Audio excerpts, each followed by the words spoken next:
So other than joining the football team, you sort of meet like-minded people. Chris, did you have time to do anything else to do that, or do you join the football and think that's me? I've got enough. The football was a brilliant thing when I split up with Max. Right, it was the boys. The boys were there all the time. We trained on a Wednesday, had a brilliant laugh. They had us out in the piss all the time. It gave us something to constantly sort of focus on and get organised for it. I'd spend a Tuesday working out exactly what I was got to do at training on Wednesday. I'd go down early, I'd have all the codes set up, all the drills set up, so it was always something there.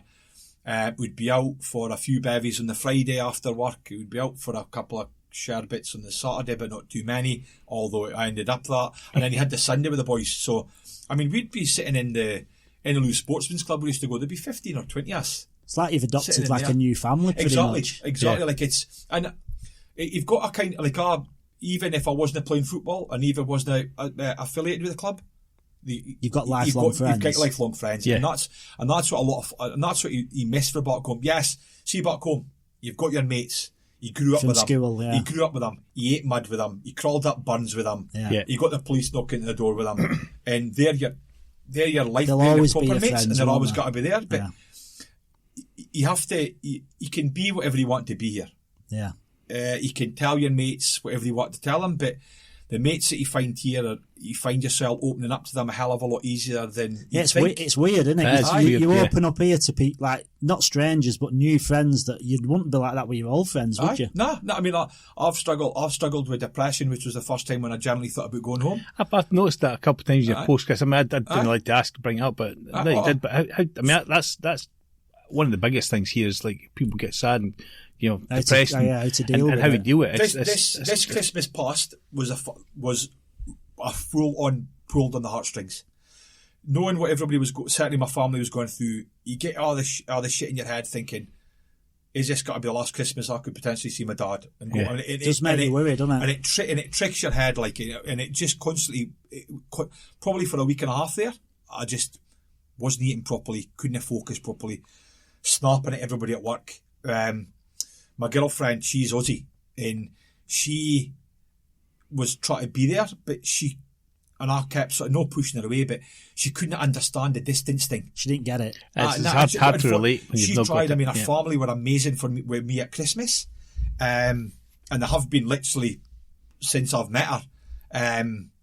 They've been like a second family to me. I'm up there for Sunday lunch and stuff like that, up there all the time kind of thing, and they dragged me through Christmas. They made Christmas feel as special as it could. Don't get us wrong, it's nice and easy when you're sitting having your Christmas dinner and you've got a pool there, you've got the cricket on, you've got it's beer not bad flowing. life. It's a good life, but it was the first time that I generally thought to myself, I wouldn't mind getting zapped or teleported back at Christmas Eve. Yeah, spend Christmas for 2 or 3 days with the family and see my mates again. And come right, because that's all I needed. That's all. I mean, my wife says that a lot with teleporting, particularly as well. Actually, she'd love to just be able to go zap, go back, just make sure her mum's all right and stuff like that, and then come back. She's not really wanting to go back there, but yeah, it's just that way. Sometimes you just want a few days, don't you? See, if you were there, Christmas Eve, Christmas Day, Boxing Day, and the 27th to get over your hangover. Yeah, the 4 days would be enough for me.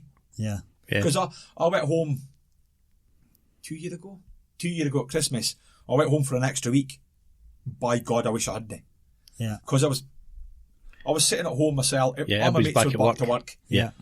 There's only so many cups of tea and packets of biscuits you can eat because you're scunnered with a bevy by then. Like my brother can like a bevy, and we were on the piss. Christmas Eve, Christmas Day, Boxing Day, the day after. And then it was the old firm. He's a Rangers fan. I'm a Celtic fan. That's your brother. That's outstanding. I love that kind of stuff. I bet he had some good arguments. It's hard work, like it's honestly hard work. So, and then see, come New Year, I couldn't even face a drink. So I literally for the last week and a half, I was just sipping tea, with raging heartburn because I had that much bevy. And he's like, you know what, I get on it. I was like, nah, I've had enough of that. I could have gladly came back then. Yeah, probably the 2nd of January. Came back here and had a few days before I went back to my work. But what do your family think you've been out here then, Chris? I mean, you go back at Christmas, it's all great, and you're back to normal, and then you leave again. It's a tough leaving again. My dad has always said that do not come back. Yeah. My family were the same. He goes, unless I'm on, my dad I'll speak to my dad probably once a week, twice a week. Yeah. He talks more than me, so I would get 3 words in on a half an hour conversation. I just let him spiel. He tells us about the Celtic game. I was like, Dad, I've just watched it. And then I'll get a text of him, Celtic 1-0. Dad, I'm in the pub. I'm watching it. And then we've got TVs here. You're going about the cricket, because he's a big lover of cricket. My dad's English.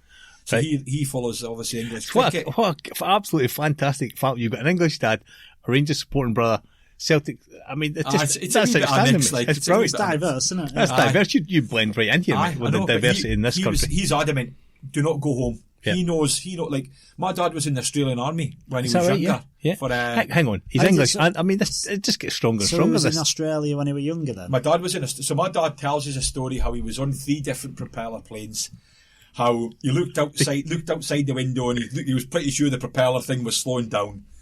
He was based in Townsville, which when I travelled Australia, I went to Townsville solely to see that, and it is one of the strangest places I've ever seen in my life. You've got women with beards.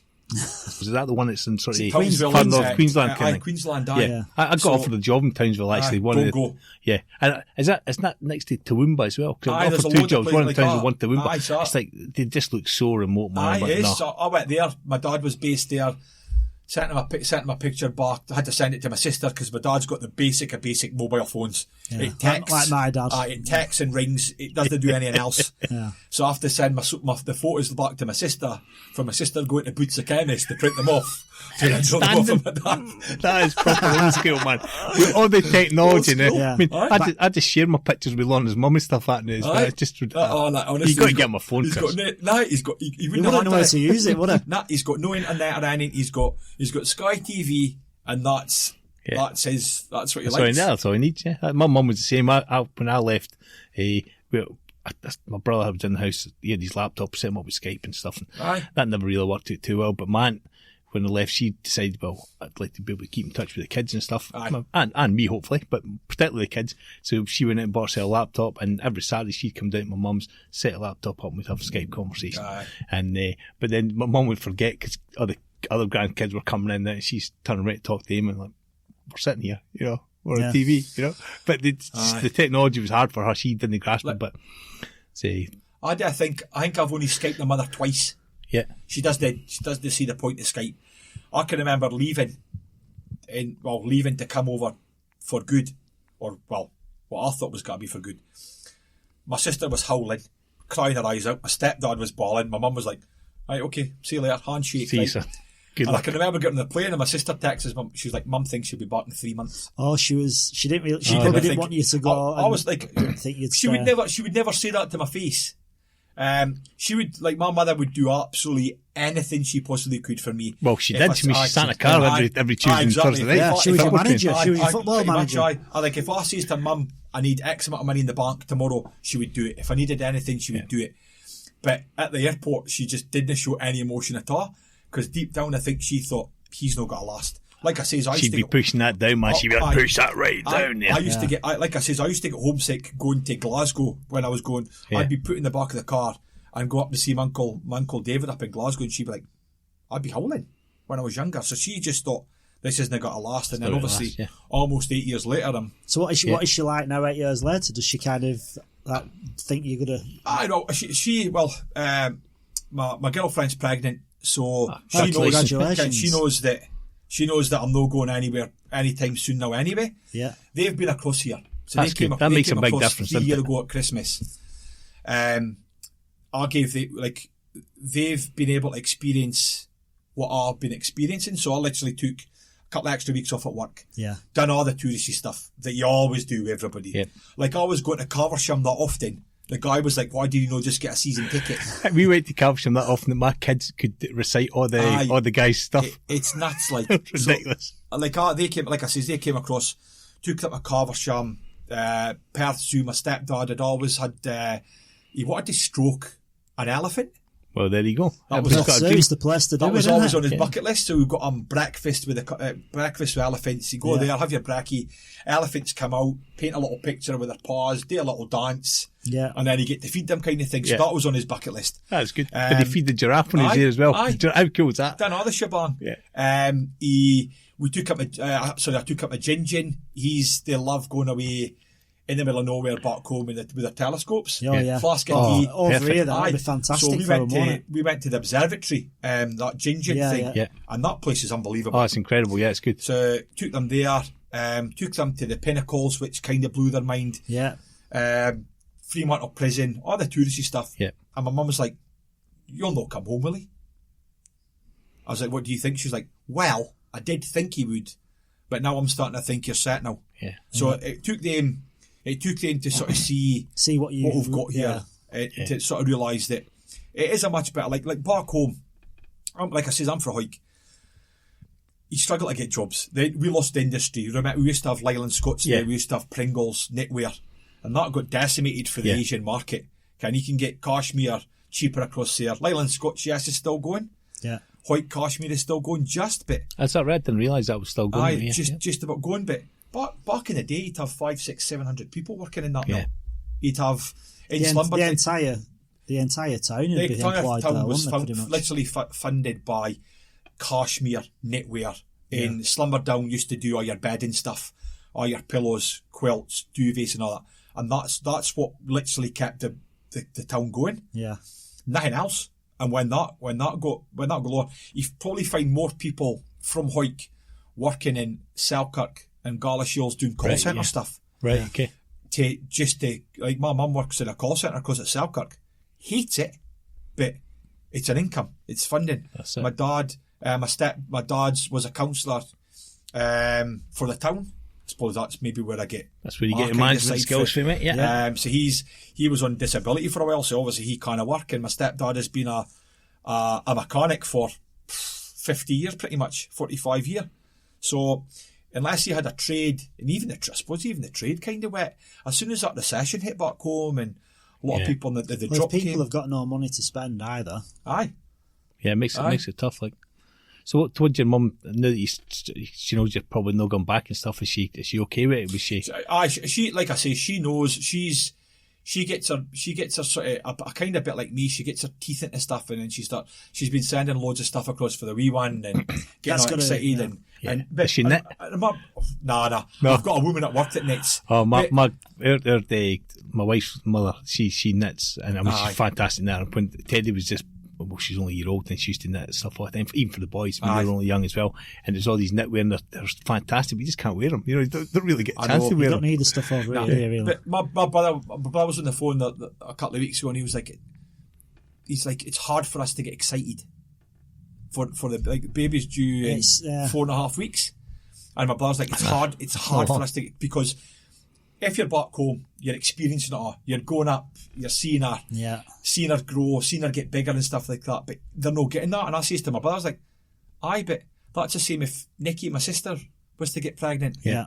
I'd be going through the same. He's like, actually, aye, you're right. Yeah. So I think people do sort of tend to forget. You're just sort of out of sight, out of mind, and not in a bad way, but you come over here and they're like, oh, you're over there, and they just dodge them away. They don't really interact the same, and it's really you have to really fight hard to do it. I mean, we did a lot. I mean, my side of the family not so much, but Lorna's side, we did Skype, and we've done like murder mystery nights and stuff like that. We've been having dinner. Mum and Lorna's mum and dad been having lunch, and they're all dressed up and doing murder mystery. And you really got to work hard at it. And I think the harder you work at it early on, the conversation just become general conversation. I maybe missed a trick when I first came out here, because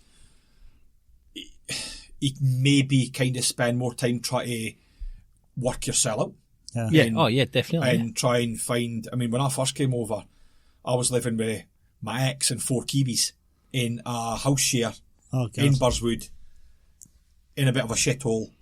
So you kind of focus, I suppose you have to kind of be a bit selfish to start off with. Oh, it's the most selfish decision you'll ever make. But he just... No one would expect anything else, though, with your family back home. They'd want you to sort yourself out first, definitely. So when I did that, my brother, I think it was my sister actually. My sister, like, why have we not got a group chat? Like, I'd speak to everybody individually. Yeah, that's how we started. And it ends up being hard work because you're saying the same thing. Like, I'd say to my sister, how's Mark?